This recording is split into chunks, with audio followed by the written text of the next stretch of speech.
as a Yemeni Jew, I can tell you that the name itself is not the devil, is not a pagan idol, is not the moon god, as evangelical Christians have been propagating for decades. This is a very, very sick cult, by the way, and their idiocy is quite redundant.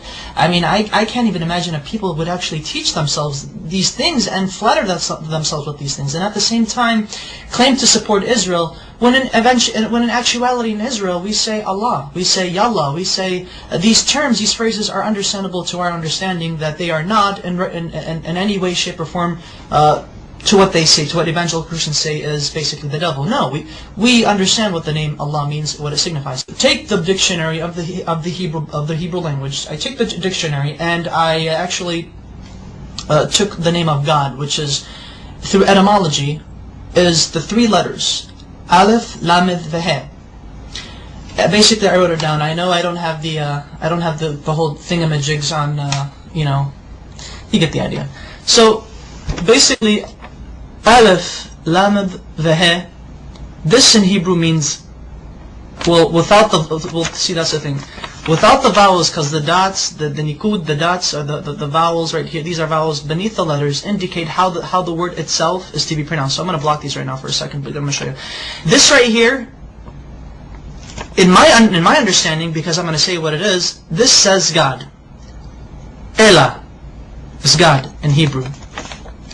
Now, with these two right here, with these two vowels, this is the Fatah Sagol, Fatah Sagol. This would indicate that this would turn the word God, which without these vowels it would be God, Elah. Now it would be Olo, Olo.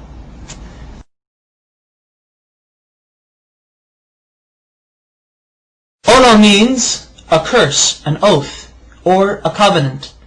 Christian evangelicals love to use this. They like to say, but you see, Allah, with these vowels, indicates that Allah is a curse. Therefore, the Muslims are worshipping an evil God who was a curse onto humanity. These evangelical Christians, they're nutcases, they're nutbags.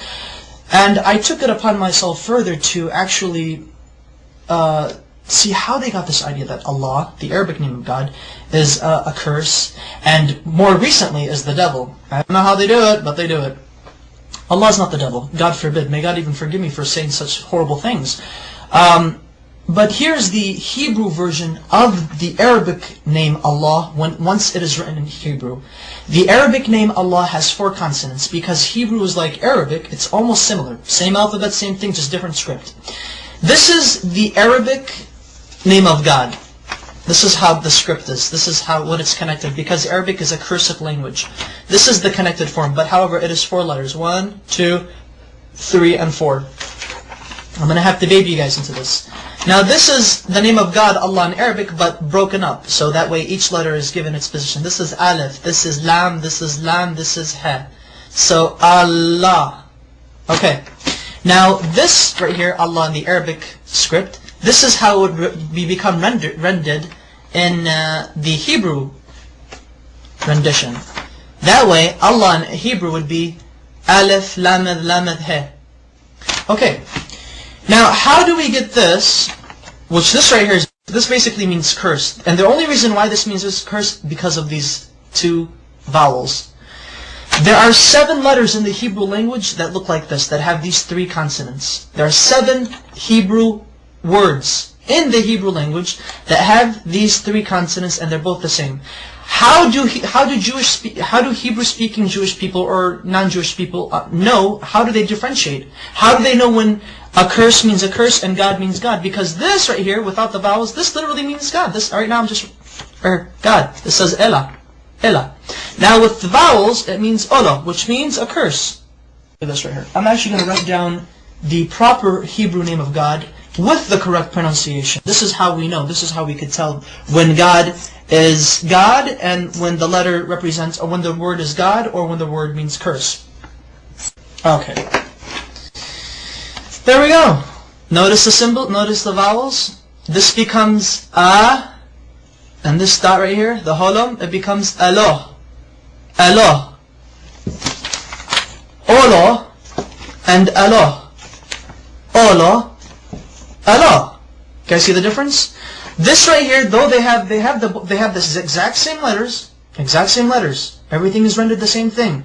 However, the use of vowels in the Hebrew language allows us to make distinctions between the understandings of what the words mean, what they imply. This may mean curse, but this at the same time may mean God. Okay, that's fine. In Arabic, God can also be written without using two L's. So it could actually be Alif, Lam, He. So, Ilah, which is the exact same thing as Allah.